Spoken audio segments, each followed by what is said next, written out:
दोस्तों नमस्कार। आशा है कि आप अच्छे होंगे। आपने अक्सर देखा होगा कि पादरी औरतों के पीटिक कोट टाइप कपड़े जो भारत में पहने जाते हैं और या हलालू या हल्ला हलालू करते रहते हैं। जैसे कि मैंने बताया था कि बाइबल का प्रथम अध्याय उत्पत्ति, जो कि बाइबल का ओल्ड टेस्टामेंट है और यहूदियों की धर्म पुस्तक तोरा है, वो उत्पत्ति ही गलत है। सृष्टि का सृजन ही बाइबल में गलत बताया गया है, क्योंकि जितनी भी आइडियोलॉजी की किताबें हैं, चाहे वो सनातन वैदिक धर्म की हो, चाहे वो इस्लाम की हो, चाहे वो यहूदी हो, चाहे ईसाई हो, सब मानव द्वारा लिखी गई हैं। और निश्चित तौर पर मानव में गलतियां होती हैं, त्रुटियां होती हैं, मानव गलतियां करता है। जहां एक और ईसाइयत में एक पत्नी प्रथा का प्रचलन है, वहीं जेनेसिस उत्पत्ति जो पहली किताब है इनके, उसमें एक लूत की कहानी आती है, या जिसको लौत कह सकते हो, LOTH। लौत की कहानी आती है कि एक जो शहर था, जो सोडोम सिटी था, सोडोमी वहीं से चली है। जो गे शब्द है वो सोडोमी वहीं से चली है। जो सोडोम सिटी था, वहाँ के लोग सोडोमी करने लगे थे, गे हो गए थे, मैन टू मैन इंटरकोर्स करते थे, यानी कि एक बहुत गंदी प्रथा थी। उस यार इसको जरा इसमें डाल दूं। सही है। उस गंदी प्रथा को क्रिश्चियनिटी में बहुत गलत माना गया। गे को निश्चित तौर पर ये नेचुरल नहीं, अननेचुरल है। लेकिन मूर्खता का अंजाम देखिए। अपनी बेटियों से बलात्कार करने वाला लूथ, ये कहाँ का मॉरल वैल्यू हो सकती है, मॉरल कथा हो सकती है। हुआ क्या, जब साडोम सिटी में इस तरह के गंदे कार्य होने लगे, गे होने लगे, मैन टू मैन सेक्स होने लगा, intersex between the man is known as the gay, the people और the person known as the gay. जब ये होने लगा तो बाइबल के कथनानुसार जो झूठी और फ्रॉड पाखंड कहानी है, वहाँ पर मिलने वाले 3 मेहमान आए, जिन्होंने लूत के घर में आकर बोला कि तुम इस साडोम सिटी को छोड़ दो।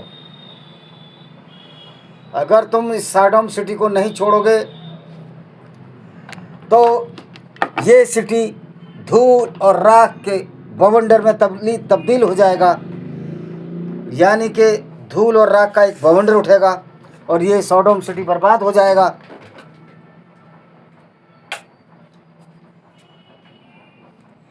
इसलिए सोडोम सिटी को आप छोड़कर चले जाओ, अगर वो आपको जान की रक्षा करनी है। तो दोस्तों, वो सोडोम सिटी सिर्फ इसलिए बर्बाद हो रहा था कि वहाँ लोग गे हो गए थे, आपस में इंटरकोर्स करते थे, मैन टू मैन। लेकिन मज़े की बात यह है कि लूत को जब शहर छोड़ने का आदेश मिला, लूत की बेटियां थीं, 2 जवान बेटियां थीं, जिनकी सगाई हो गई थी, उन्होंने भी शहर छोड़ दिया। और मैं अब आपको उत्पत्ति चैप्टर से बताता हूँ कि जब शहर छोड़ा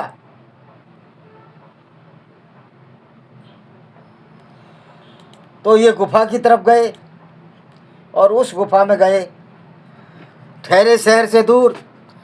और उस सोडोम सिटी पर आग का बवंडर उठा। एक्चुअल में वो ज्वालामुखी होगा, लेकिन उस समय लोग जानते नहीं थे। यह एक तो मनगढ़ंत कहानी प्रतीत होती है, उससे इतर ये कुछ भी नहीं है। तो वहाँ देखा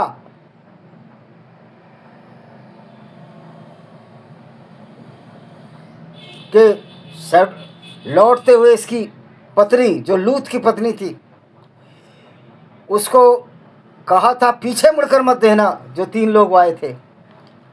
और वो जब 3 पीछे मुड़कर नहीं देखे तो सलामत निकल जाओगे। जिस प्रकार के वो फल मत खाना बुद्धि वाला, क्योंकि अगर बुद्धि आ जाएगी, दिमाग आ जाएगा, तुम ईश्वर को नहीं मानोगे। इसलिए वहाँ भी बाइबल लिखने वाले ने भविष्यवाणी कर दी, एक एक ऑर्डर किया कि उस पेड़ को मत खाना जो ज्ञान का पेड़ है। लेकिन शैतान ने उस ज्ञान के पेड़ को खिला दिया और मनुष्य को बुद्धि आ गई। यानी कि आप इनका मोडस ऑपरेंडी देखिए, किताब लिखने वाले का तरीका देखिए, इसकी साइकोलॉजिकली देखिए कि जो बाइबल को लिख रहा था वो भी नहीं चाहता था कि मेरा भांडा फूटे और मनुष्य में बुद्धि ना आए, बुद्धि आए। इसीलिए सांकेतिक रूप से बाइबल में इस बात का उल्लेख कर दिया गया कि अगर आदम और ईव अदन की वाटिका में उस फल को खा लेंगे जो बुद्धि का फल है, तो बड़ा अनर्थ हो जाएगा। यानी कि कोई भी विज्ञान, कोई भी धर्म, कोई ऐसा धर्म तो है ही नहीं, धर्म तो एक ही होता है। कोई भी आइडियोलॉजी कभी ये नहीं चाहती कि आप लोग बुद्धिमान बने, क्योंकि जब आप बुद्धिमान बन जाते हैं तो बाइबल का सिराजा बिखर जाता है, मनुस्मृति का सिराजा बिखर जाता है, कुरान का सिराजा बिखर जाता है। और महसूस होता है कि ये सारी की सारी किताबें मन गढ़ंत किताबें हैं, इंसानों द्वारा लिखी गई हैं। इसलिए इस्लाम में भी कह दिया गया है कि आपको मानना है, जानना नहीं है। यानी अंधभक्ति को, पाखंड को, मूर्खता को आस्था का चोगा पहनाकर लोगों को बेवकूफ़ और भरमाने की कोशिश की गई है। तो दोस्तों यही हाल उस लूत का था। अब वो चैप्टर खुल गया है और मैं उस चैप्टर को आपके सामने रखता हूँ। वो शायद 24वां चैप्टर है, कौन सा है अभी पता लग जाएगी। तो ये देख सकते हैं कि आप किस तरह से लोगों को बेवकूफ़ बनाया गया, किस तरह से लूत की कहानी को गढ़ा गया और किस तरह से सॉडोम सिटी जिसमें लोग गे हो गए थे उसको बर्बाद करने का षड्यंत्र रखा। यानी कि बाइबल में गे होना बहुत बड़ा अपराध है, लेकिन जब लूत अपनी बेटियों से इंटरकोर्स कर रहा था तब ये अपराध नहीं है। ये कितनी विधि की विडंबना है कि किस तरह से ये मूर्खता चली आ रही है। देखिए अभी मैं खोल रहा हूँ कौन सा है, उत्पत्ति 25वां होगा, देखता हूँ, बढ़ा रहा हूँ मैं उसको आगे। तो दोस्तों हुआ क्या कि जब लूत अपनी पत्नी को साथ जा रहा था, उसकी पत्नी ने अपने घर की तरफ पीछे मुड़कर देखा और नमक का खंभा बन गई। क्या ये संभव है कि एक आदमी सिर्फ पीछे देखने से नमक का खंभा बन जाए? तो इससे प्रतीत होता है जो ये जो फ्रॉड है, बाइबल का फ्रॉड, सिर्फ और सिर्फ इंसानों द्वारा लिखी हुई किताब है। और हमको ये समझ लेना चाहिए। चल रहा है 12।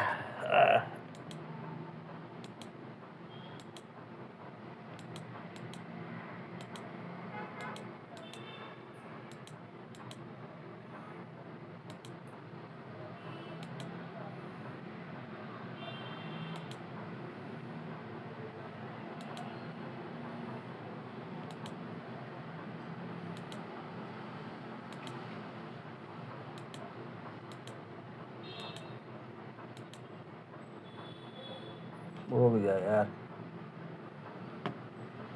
लूत की कना उत्पत्ति, वो सीधा ढूंढ लेते हैं किधर है वो।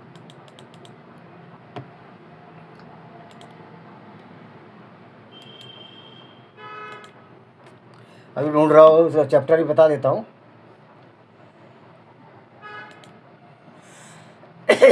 लूत की कथा इन हिंदी।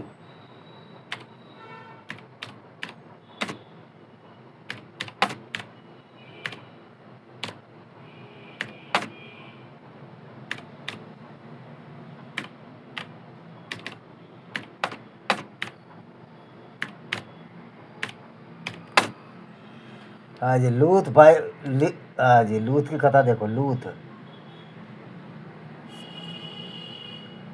हाँ ये है लूत, ये है जी, ये 13 से 19 तक है जी चैप्टर, उत्पत्ति 13।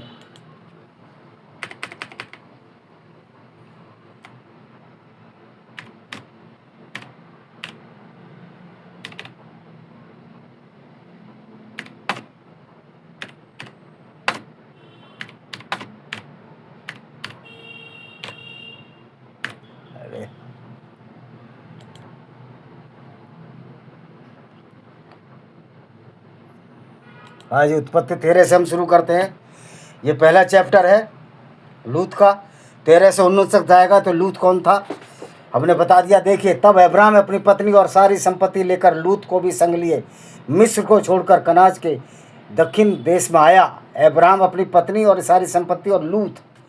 अब्राम भेड़ बकरी गाय बैल और सोने रूप का बड़ा धनी था। ये उत्पत्ति पहली जो किताब उसका 13वां है। फिर वह दक्षिण देश से चलकर बेतेल के पास उसी स्थान पर पहुंचा जहां उसका तंबू पहले पड़ा था, जो बैतलहम और ए के बीच में है। यह स्थान उस वेदी का है जिसमें उसने पहले बनाई, और वहाँ अब्राम ने फिर यहोवा से प्रार्थना की।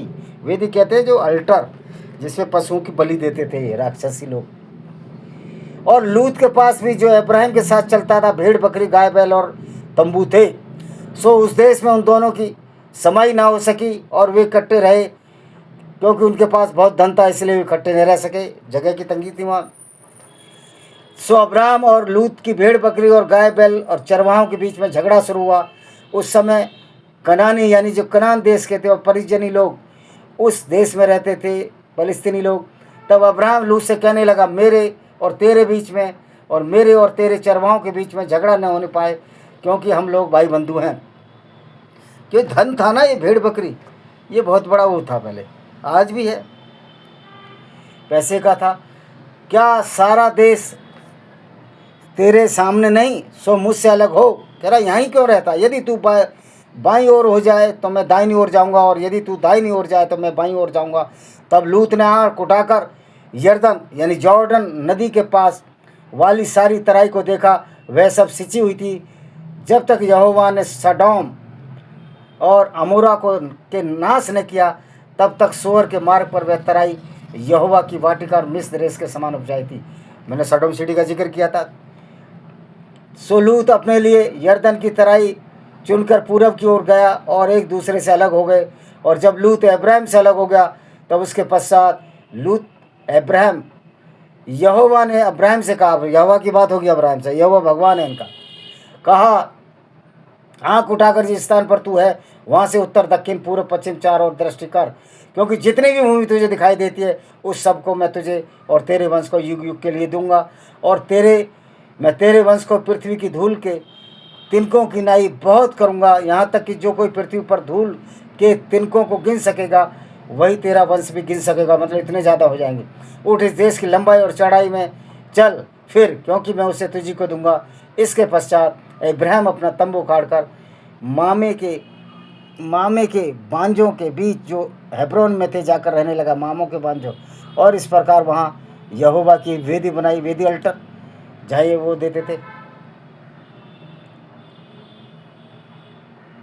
अच्छा जी, अगला सिनार के राजा अमाबेल और एलसार के राजा अय्योब और एलाम के राजा कंट्रोली ओमेर और गोयम के राजा लिद्दास के दिनों में पैदा हुआ कि उन्होंने सद्दोम के राजा बेरा और अमोरों के राजा विरशा और अदमा के राजा सिनाब, ये सब वे लोग। तो अब लूत का रहने लगा सैडोम सिटी में आकर रहने लगा। अब अगली बात बताता हूँ, बहुत लंबा नहीं बताता। जहाँ यहोवा कौन सा चैप्टर चल रहा है जी,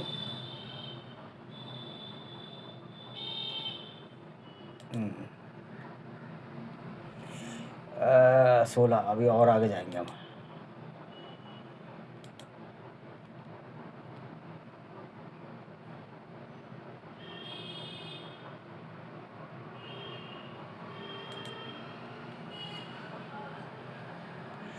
अच्छा, सांझ को दो दूत सदोम के पास आए यानी शहर, और लूत सदोम के फाटक के पास बैठा था।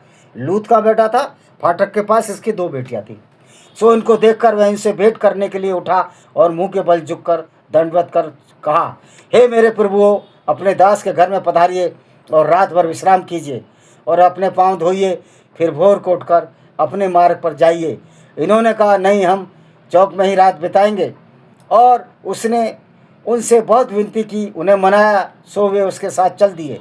उसके घर में आए, उसके साथ जैवनार के लिए, जौनार बोलते हैं ना, हमारे यहाँ जौनार खाने को बोलते हैं, तो जौनार को तैयार किया। क्योंकि जो बाइबल का जो ट्रांसलेशन हुआ है वो जो उत्तर प्रदेश के पश्चिमी उत्तर प्रदेश में जो भाषा बोली जाती है, जहाँ का रहने वाला हूँ, कि जौनार बहुत सारे शब्द ऐसे होंगे जो मेरठ के आसपास के हैं, मेरठ और गाज़ियाबाद के बीच के हैं। तो इस जौनार के लिए उठे तो बिना खमीर की रोटियां उनको खिलाईं। उनके सो जाने के पहले उस सदोम नगर के पुरुषों ने, जवानों ने, बूढ़ों तक ने, वरन चारों ओर के सब लोगों ने आकर इस घर को घेर लिया। जैसा कि मैंने तुमको पहले ही बताया था कि वो सब गे हो गए थे, इसलिए इसको घर को घेर लिया कि 2 जवान दूत आए, आज उनके साथ हम इंटरकोर्स करेंगे। और लूत को पुकार कर कहने लगे, जो पुरुष आज रात को तेरे पास आए वे कहाँ हैं?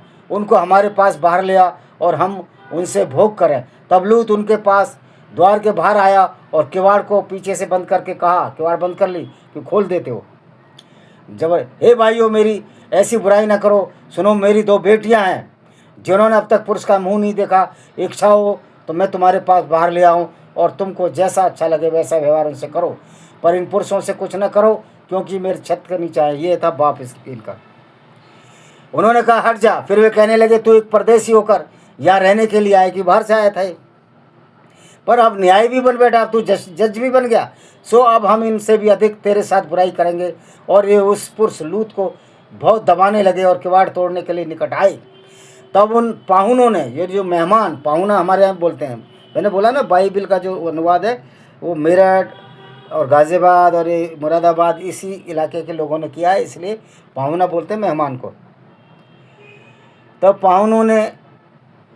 पाहुनों ने हाथ बढ़ाकर लूत को अपने पास घर में खींच लिया और किवाड़ को बंद कर दिया। उन्होंने क्या छोटे क्या बड़े सब पुरुषों को जो घर के द्वार पर थे अंधा कर दिया। सो वे द्वार को टटोलते नजर थक गए। अब एक बात बताओ, जब इतनी पावर थी उन लोगों को तो सबको अंधा कर देते। फिर ये काम ही, मतलब इतना झूठ बोलते हैं। फिर उन पाहुनों ने लूत से पूछा, यहाँ तेरे और कौन है? दामाद, बेटे, बेटियाँ नगर में जरा तोड़ को उन सबको लेकर इस स्थान से निकल जा, कि जो तेरे बेटी बेटियाँ सबको निकल जा, क्योंकि हम इसको आग में जलाने वाले हैं और हम उस स्थान का नाश करने वाले हैं, इसलिए कि उसकी चिल्लाहट यहोवा के सम्मुख बढ़ गई है। और यहोवा ने, भगवान जो इनका भगवान है, यहोवा ने हमें इसका सत्यानाश करने के लिए भेजा है। तब लूत ने निकलकर अपने दामादों को, जिनके साथ उनकी बेटियों की सगाई हो गई थी, समझ के कहा, उठो, इस स्थान से निकल चलो, क्योंकि यहोवा के इस नगर को नाश किया है और नाश चाहता है। और वे अपने दामादों को दृष्टि में ठट्ठा करते हुए ऐसा जान पड़ा। दामाद में सगाई हो गई थी और जब फाँव पड़ने लगी, तब दूतों ने लूत से फुर्ती कराई और कहा, उठ, अपनी पत्नी और दोनों बेटियों को जो यहाँ हैं ले जा, नहीं तू भी इस नगर के अधर्म में भस्म हो जाएगा। पर वह विलम्ब करता रहा। इससे उन पुरुषों ने उसका और उसकी पत्नी दोनों बेटियों का हाथ पकड़ लिया, क्योंकि यहोवा की दया उस पर थी, उसको निकाल कर नगर से बाहर कर दिया। हुआ ऐसा, जब उन्होंने उनको बाहर निकाल किया, तब उसने कहा, अपने प्राण लेकर भाग जा, पीछे की ओर न ताकना, तराई भर में न ठहरना, पहाड़ पर भाग जा, जो सामने नहीं तू भी भस्म हो जाएगा। लूत ने उनसे कहा, प्रभु ऐसा न कर, देख तेरे दास पर तेरी अनुग्रह की दृष्टि हुई है और तूने इसमें बड़ी कृपा दिखाई है, मेरे प्राण बचाएं, पर मैं पहाड़ी पर भाग नहीं सकता, कहीं न ऐसा हो कोई विपत्ति मुझ पर आ पड़े और मैं मर जाऊं। देख वह नगर ऐसा निकट है तो मैं वहाँ भाग सकता हूँ, और वह छोटा भी है, मुझ पर वही भाग जाने के लिए क्या वह छोटा नहीं है और मेरा प्राण बच जाएगा।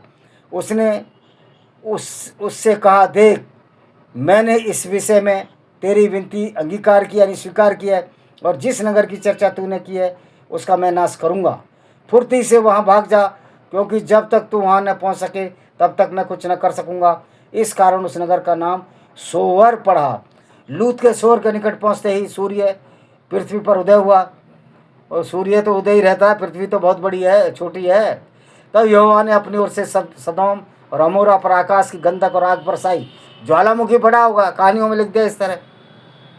और उन नगरों को, संपूर्ण तराई को, और नगरों की ओर संपूर्ण तराई के नगरों, सब निवासी और भूमि की सारी उपज समेत नाश कर दिया। बचा लूत की पत्नी ने, जो उसके पीछे दृष्टि फेर गई थी पीछे की ओर, वह नमक का खंभा बन गई। लूत की पत्नी शायद मिरान नाम था उसका।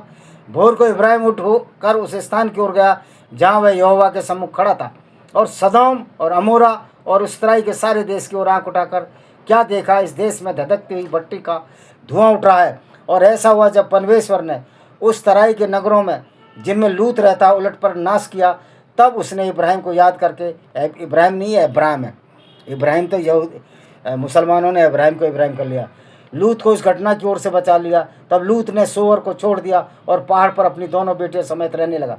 और दामादों का था पता नहीं वो कहाँ है। और उसकी दोनों बेटियां वहाँ एक गुफा में रहने लगी। उसकी पत्नी तो वहाँ नमक का खंभा बन गई थी, हालांकि बनती नहीं है, झूठ फ्रॉड है। तब बड़ी बेटी ने छोटी से कहा, हमारा पिता बूढ़ा है और पृथ्वी में कोई ऐसा पुरुष नहीं जो संसार की रीति के अनुसार हमारे पास आए। भाई पुरुष क्यों नहीं थे, पूरे संसार में उत्पत्ति थी, भारत में ही पुरुष रहते थे, लेकिन ये कहानी गढ़ी गई है वहीं के लोगों द्वारा। सो उसे उसी रात के समय अपने पिता के दाक मधु यानी शराब पिलाई। और तब बड़ी बेटी जाकर अपने पिता के पास सोई, पर उसने न जाना कब लेटी और कब उठ गई। बाप को पता ही नहीं कब लेटी कब उठ गई, और संभोग भी हो गया, यानी लड़की ने संभोग किया। और ऐसा हुआ दूसरे दिन बड़ी ने बेटी से कहा, छोटी से कहा, देख कल रात को मैं अपने पिता के पास सोई, आज भी रात को हम उसके दाक मधु पिलाएं, तब तक तू जा उसके साथ हम अपने पिता द्वारा वंश उत्पन्न करें। सो उन्होंने उस दिन भी रात के समय अपने पिता को दाक मधु मतलब वाइन पिलाई, और छोटी बेटी उसके साथ लेट गई। फिर उसको सोने और उठने का समय का ज्ञान नहीं था। इस प्रकार लूत की दोनों बेटियां अपने पिता के साथ गर्भवती हुई, और एक बड़ी पुत्री और उसका नाम मोआब रखा। वह मोआब नाम की जाति जो आज तक का मूल पिता हुआ। और छोटी भी एक पुत्र जनी, उसका नाम बेलम्मी रखा, और अम्मोन वासिंदों को आज तक मूल पिता हुआ। तो ये मैंने कहानी सुनाई कि किस तरह लूत के साथ उसकी बेटियों ने ही शराब पिलाकर बलात्कार किया। ये उत्पत्ति का चैप्टर 16 से लेकर 19 तक में कथा आती है। आप इसको देखिए, ये कौन सा चैप्टर है, 16-17 होगा ये शायद, 19, खास तौर पे 19वां है, लेकिन पढ़ना आपको 16 से 19 तक है। दोस्तों किस तरह बाइबल में झूठ गंदगी भरी हुई है, व्यभिचार भरा हुआ है, ये आपने देख लिया। जो ये कहते हैं कि ब्रह्मा ने अपनी बेटी को पैदा किया, अगर वास्तव में ब्रह्मा ने भी अपनी बेटी को पैदा किया है और इसका प्रूफ लाकर हमारे ईसाई भाई दे दें, तो वो हम ब्रह्मा भी उसी तरह व्यभिचारी है जिस तरह लूत की दोनों बेटियां व्यभिचारी थी। मेरे नाम से ही न लगा लेना कि मैं हिंदू धर्म की सारी गंद को अपने ऊपर लेकर ढूंढूंगा, उस विषय में मैं नास्तिक हूँ। मैं वहीं तक आस्तिक हूँ जहाँ किताब ये कहती हो कि मानवता के साथ जियो, जहाँ किताब पाखंडों से भर जाए, जैसे मनुस्मृति, बाइबल या तुम्हारा तोरा या फिर तुम्हारी ये कुरान, तो जहाँ गुंडागर्दी से भर जाए तो ये किताब फिर अधर्म की किताब हो जाती हैं। धर्म का इनका से कोई सरोकार नहीं, मानवता का इनसे कोई स्वीकार नहीं। इसी के साथ हम इस वीडियो को विराम देते हैं। वंदे मातरम, जय हिंद, आपका दिन शुभ हो।